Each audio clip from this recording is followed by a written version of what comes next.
नाशिक जिल्ह्यातील येवला तालुक्यातील सावरगाव येथील श्री स्वामी समर्थ मंदिर हे स्वामी भक्तांसाठी श्रद्धेचे आणि भक्तीचे महत्त्वपूर्ण केंद्र मानले जाते. श्री स्वामी समर्थ महाराजांनी या ठिकाणी काही दिवस वास्तव्य केल्याची आख्यायिका असून स्वामींच्या वास्तव्यामुळे पावन झालेल्या या भूमीला विशेष धार्मिक महत्त्व प्राप्त झाले आहे. गुरुपौर्णिमेनिमित्त येथे लाखो भाविकांनी उपस्थित राहून श्री स्वामी समर्थांच्या चरणी नतमस्तक होत दर्शनाचा लाभ घेतला. सावरगाव येथील श्री स्वामी समर्थ मंदिर परिसरातील विहिरी हे या ठिकाणचे विशेष आकर्षण आणि श्रद्धेचे केंद्र मानले जाते. या विहिरींमध्ये वर्षातील 12 महिने पाणी उपलब्ध राहत असल्याने भाविकांमध्ये त्याबाबत विशेष श्रद्धा आहे.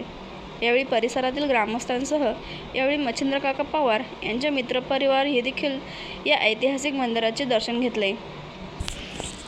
मी बाळासाहेब राजाराम पवार, सावरगावचा रहिवासी आहे. श्री स्वामी समर्थ नाशिक जिल्ह्यातील येवला तालुक्यामधील सावरगावमध्ये स्वामी समर्थांचा मठ आहे.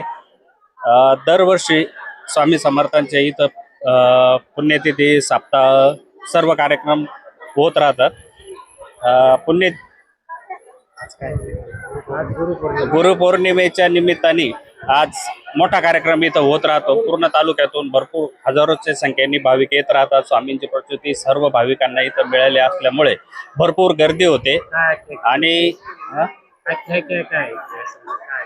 इथं स्वामी समर्थांचं वास्तव्य झालेलं आहे, त्यामुळं इथं मंदिराला खूप महत्त्व आहे. प्रत्येक पौर्णिमेला महाप्रसादाचा कार्यक्रम होत राहतो आणि गुरुपौर्णिमेच्या दिवशी तर एकदम मोठा कार्यक्रम होतो. श्री स्वामी समर्थ. मी दत्तात्रय मारुती पवार, मुक्काम पोस्ट सावरगाव, तालुका येवला, जिल्हा नाशिक.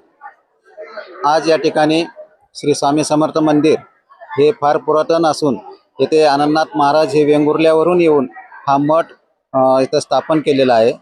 हा मठ स्थापन करताना आनंदनाथ महाराजांना स्वामी समर्थ इथं स्वतः भेटायला आले होते आणि त्यांचं स्वामी समर्थांचं या ठिकाणी वास्तव्य पण होतं.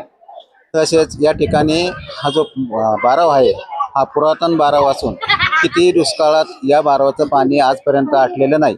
कायमस्वरूपी इथे पाण्याचं तीर्थप्रमाणे व्यवस्था केलेली असते आणि स्वामींचं वास्तव्य इथं असल्यामुळे आपल्या जिल्ह्यातून नव्हे तर पूर्ण महाराष्ट्रातून या ठिकाणी लोक आपल्या इथं दर्शनासाठी येत असतात. अक्कलकोट नंतर हे एकच मठ असा आहे तर तो पुरातन आणि जागृत देवस्थान आहे. इथं स्वामींच्या पादस्पर्शाने हे पुनीत झालेलं मठ आहे. या ठिकाणी बरेचसे भाविक श्रद्धेने आणि लांबून येत असल्यामुळे त्यांची पण इच्छा पूर्ण होते. असा इथल्या गावातील लोकांना पण अनुभव आलेला आहे, बाहेरील जनतेला पण अनुभव आहे. धन्यवाद.